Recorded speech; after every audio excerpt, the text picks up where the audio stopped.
Hello, എല്ലാവർക്കും team inspire ഗ്രൂപ്പിൻ്റെ മറ്റൊരു വീഡിയോയിലേക്ക് എല്ലാവർക്കും സ്വാഗതം. കഴിഞ്ഞ വെള്ളിയാഴ്ച, അതായത് ഇന്നലെ 22,552 വെച്ചാണ് മാർക്കറ്റ് ക്ലോസ് ആയിട്ടുള്ളത്. ഏതാണ്ട് 7 പോയിൻറ്റോളം ചെറിയൊരു ഗ്യാപ്പ് അപ്പിലാണ് ക്ലോസ് ആയിട്ടുള്ളത്. നമുക്കറിയാം, ഇന്നലെ മാർക്കറ്റ് തുടങ്ങിയത് വലിയൊരു ഗ്യാപ്പ് അപ്പിലായിരുന്നു തുടങ്ങിയത്.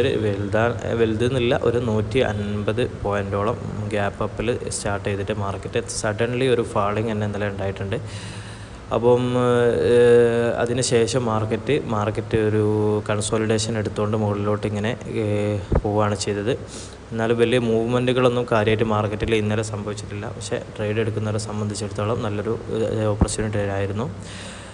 മാർക്കറ്റ് നാളെ വരുന്ന ആഴ്ചകളിൽ എങ്ങോട്ടാണെന്ന് നോക്കിയിട്ടുണ്ടെങ്കിൽ നമുക്ക് ന്യൂസുകളൊക്കെ പരിശോധിച്ച് നോക്കുമ്പോൾ മാർക്കറ്റ് റിവേഴ്സലിന് വേണ്ടി നിൽക്കുക എന്നുള്ളതാണ് മനസ്സിലാവുന്നത്. വിദഗ്ധന്മാരുടെ അഭിപ്രായങ്ങളൊക്കെ നമുക്ക് സാമ്പത്തിക വിദഗ്ധന്മാരുടെ അഭിപ്രായമൊക്കെ നോക്കുന്നേരം മാർക്കറ്റ് റിവേഴ്സലിന് വേണ്ടിയിട്ടുള്ള ഒരു തയ്യാറെടുപ്പിലാണ്. ഇവിടെ ഒരു ബ്രേക്ക് ഔട്ട് സംഭവിച്ച് കഴിഞ്ഞിട്ടുണ്ട് ഓൾറെഡി മാർക്കറ്റിന്. അതിന് ശേഷം മാർക്കറ്റ് ഒരു ട്രെൻഡ് ലൈൻ എടുത്തുകൊണ്ട് മുകളിലോട്ട് പോവുകയാണ്.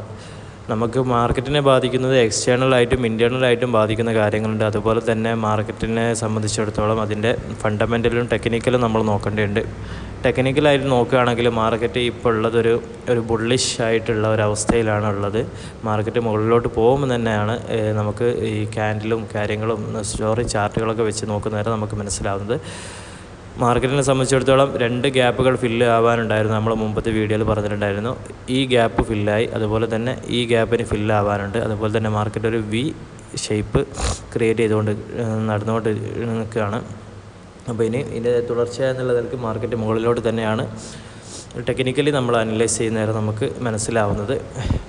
മാർക്കറ്റ് നമുക്ക് മുകളിലോട്ട് പോകട്ടെ എന്ന് പ്രതീക്ഷിക്കുന്നു. കാരണം പിന്നെ അതിനുശേഷം ഫണ്ടമെൻ്റലി ഒക്കെ നോക്കുകയാണെങ്കിൽ നമുക്ക് പുറത്തുള്ള കാര്യങ്ങളൊക്കെ, ബാഹ്യമായിട്ടുള്ള കാര്യങ്ങൾ നോക്കുകയാണെങ്കിൽ അമേരിക്ക ഇന്ത്യക്കെതിരെ നടത്തിയ ഒരു തീരുവ യുദ്ധപ്രഖ്യാപനം തന്നെ ഉണ്ട്. 100% താരിഫ് ഏർപ്പെടുത്തും എന്നുള്ളതാണ്. അത് ഏപ്രിൽ 1 മുതൽ നിലവിൽ വരുമെന്നാണ് ഇന്നലെ നമ്മുടെ സർക്കാരിൻ്റെ ഭാഗത്തുനിന്നും അതുപോലെ തന്നെ US-ൻ്റെ ഭാഗത്തുനിന്നൊക്കെ ഉണ്ടായിട്ടുള്ളത്. അപ്പം ഏപ്രിൽ 1 മുതൽ അത് താരിഫ് വീണ്ടും വരികയാണെങ്കിൽ മാർക്കറ്റിന് അത് എത്രത്തോളം മുന്നോട്ട് പോകും എന്നുള്ളത് നമ്മൾ കണ്ടറിയേണ്ടതുണ്ട്. അതുകൊണ്ട് തന്നെ ഇപ്പോൾ തന്നെ മാർക്കറ്റിലേക്ക് ഫോറിൻ ഇൻവെസ്റ്റേഴ്സ് വരാനുള്ള ചാൻസ് കുറവാണ്. അങ്ങനെ ഒരു ഫാക്ടേഴ്സ് നമ്മൾ നോക്കുകയാണെങ്കിൽ മാർക്കറ്റ് നമുക്ക് ഇവിടെ നിന്ന് തന്നെ ഈ ഒരു പോയിന്റിൽ 22,000-ൻ്റെയും 22,600-ൻ്റെ ഇടയിൽ തന്നെ മാർക്കറ്റ് ഏപ്രിൽ വരെ കളിക്കാനാണ് ചാൻസ്. ഇനി അതല്ല, അതിന് ശേഷം എന്താണോ ട്രംപിൻ്റെയും ഇന്ത്യ അതിനെതിരെ നടപടി എടുക്കുമെന്ന് ഇന്നലെ നമ്മുടെ ധനകാര്യമന്ത്രി ശ്രീമതി നിർമ്മല സീതാറാം പറഞ്ഞിട്ടുണ്ട്. അപ്പോൾ ഇന്ത്യ അതിനെതിരെ നടപടി എടുക്കുമെന്നാണ് നമുക്ക് പ്രതീക്ഷിക്കുന്നത്. നടപടിയും കാര്യങ്ങളൊക്കെ എന്താണെന്ന് അറിഞ്ഞിട്ട് ഫോറിൻ ഇൻവെസ്റ്റേഴ്സും അതുപോലെ തന്നെ ഡൊമസ്റ്റിക് ആയിട്ടുള്ള ഇൻവെസ്റ്റേഴ്സും ഇന്ത്യയുടെ മാർക്കറ്റിലേക്ക് ഇറങ്ങാനുള്ള ചാൻസ് ഉള്ളൂ. അപ്പോൾ നമുക്ക് കാര്യം നോക്കേണ്ടത് ട്രേഡേഴ്സിനെ സംബന്ധിച്ചിടത്തോളം നാളെ എങ്ങനെയാണ് ട്രേഡ് എടുക്കുന്നത് എന്നുള്ളതാണ്. നാളെ ഒരു ഫ്ലാറ്റ് ഓപ്പണിംഗ് ആണ് തരുന്നതെങ്കിൽ നമ്മൾ 22,602 വെച്ച് ഒരു നല്ലൊരു ക്യാൻഡിൽ, ഒരു 5 മിനിറ്റ് ക്യാൻഡിൽ ഫോം ആയി കഴിഞ്ഞാൽ നമ്മൾ അവിടെ വെച്ച് 22,602 സപ്പോർട്ട് ഏരിയയാണ്.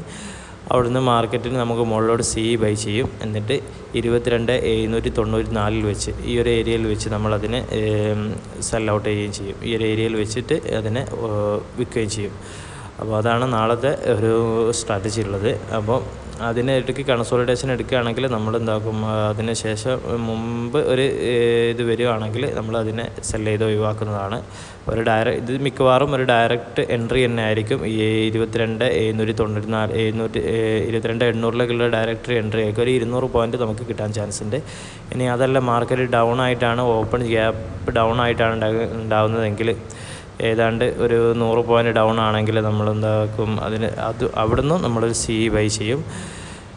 പിന്നെ മാർക്കറ്റിനെ സംബന്ധിച്ചിടത്തോളം ഈ ഒരു ബുള്ളിഷ് ആയിട്ടുള്ള ഒരു ട്രെൻഡ് വന്നു കഴിഞ്ഞിട്ടുണ്ട്. അത് മിക്കവാറും നമ്മുടെ നേരത്തെ പറഞ്ഞ പോലെ തന്നെ ഇന്ത്യയുടെ സാമ്പത്തികമായിട്ടുള്ള അമേരിക്ക ചുമത്തിയ അതൊക്കെ മാർക്കറ്റിനെ എഫക്റ്റ് ചെയ്യാൻ ഏതാണ്ട് 1-2 ആഴ്ചകളോളം കളിക്കും. അതുവരെ നമ്മുടെ സാധാരണ മാർക്കറ്റിൻ്റെ ഗതികൾ അങ്ങനെ തന്നെ തുടരുന്നതാണ്. പക്ഷേ അതിന് ശേഷം മാർക്കറ്റ് ഒന്ന് മാറാൻ ചാൻസ് ഉണ്ട്. മിക്കവാറും ട്രെൻഡ് താഴോട്ട് തന്നെ പോകാൻ ചാൻസ് ഉണ്ട്. ഏതായാലും നാളത്തെ കാര്യങ്ങളാണ് നമ്മൾ പറയുന്നത്. ഇനി സെൻസെക്സിൽ എങ്ങനെയാണെന്ന് നോക്കാം. സെൻസെക്സിലും ഏതാണ്ട് സ്ഥിതിഗതികൾ മാറ്റമൊന്നുമില്ല. ഒരു ബുള്ളിഷ് ആയിട്ട് തന്നെയാണ് മാർക്കറ്റ് നമുക്ക് കാണാൻ കഴിയുന്നത്. പിന്നെ ഇവിടെ നിന്നാണ് മാർക്കറ്റ് ഒരു ഫ്ലാറ്റ് ഓപ്പണിംഗ് ആണ് നമുക്ക് ഈ ഒരു ഏരിയയിൽ വെച്ച് തരുന്നതെങ്കിൽ നമ്മൾ ഇവിടെ നിന്ന് വെച്ചൊരു CE ബൈ ചെയ്തിട്ട് മാർക്കറ്റിനെ ഈ ഒരു ഏരിയ വരെ, അതായത് 75,500 എന്നുള്ള ഏരിയ വരെ നമ്മൾ വെയിറ്റ് ചെയ്യും. ആ ഏരിയയിൽ വെച്ച് നമ്മൾ സോൾഡ് ചെയ്യും. ഇതാണ് നമുക്ക് നാളെ പറയാനുള്ളത്. കാരണം ഇവിടുന്ന് മിക്കവാറും മാർക്കറ്റ് മുകളിലോട്ട് പോകാൻ തന്നെയാണ് ചാൻസ്. CE ഹോൾഡ് ചെയ്തവർക്ക് ഒരു കാര്യമുണ്ടാവാനും നാളെ ചാൻസ് ഉണ്ട്. പിന്നെ ഒരു ഡൗൺ ഓപ്പണിംഗ് ആണെങ്കിൽ നമ്മൾ ഡൗണിൽ വെച്ച് വീണ്ടും മുകളിലോട്ട് CE തന്നെ ബൈ ചെയ്യും. അതും നമുക്ക് 75,500 വരെ നമുക്ക് സെൻസെക്സിലും നമുക്ക് വെയിറ്റ് ചെയ്യാവുന്നതാണ്. പിന്നെ എല്ലാവരും ഇൻവെസ്റ്റ് ചെയ്യുന്നവർക്ക് ശ്രദ്ധിക്കേണ്ട കാര്യം, ആ ഒരു ഏപ്രിൽ 1 എന്നുള്ള ഒരു സമയം കഴിഞ്ഞിട്ട് ഇൻവെസ്റ്റ് ചെയ്യുന്നതാണ് നല്ലത്. അതിനുശേഷം മാർക്കറ്റ് നന്നായിട്ട് ഇറങ്ങാനുള്ള ചാൻസ് ഉണ്ട്. കാരണം അത് നിലനിൽക്കുകയാണെങ്കിൽ അതിൻ്റെ ഇടയ്ക്ക് മാർക്കറ്റിൽ അവർ ചർച്ചയിലൂടെയൊക്കെ കാര്യങ്ങൾ അല്ലെങ്കിൽ ഓവർകം ചെയ്യാനുള്ള കാര്യങ്ങളൊക്കെ ഇന്ത്യൻ ഗവൺമെൻറ് ചെയ്യുമെന്ന് പറഞ്ഞാണ്. അത് ചെയ്യുകയാണെങ്കിൽ നമുക്ക് ഏറെ ആശ്വാസകരമായിട്ടുള്ള ഒരു വാർത്ത തന്നെയായിരിക്കും ഉണ്ടാവുക. ഏതായാലും ഇൻവെസ്റ്റ് ചെയ്യുന്നവർ വളരെ സൂക്ഷിച്ച് മാത്രമേ ഇപ്പോൾ ഇൻവെസ്റ്റ് ചെയ്യാവുന്ന പ്രത്യേകം ഓർമ്മപ്പെടുത്തുകയാണ്. Okay, thank you.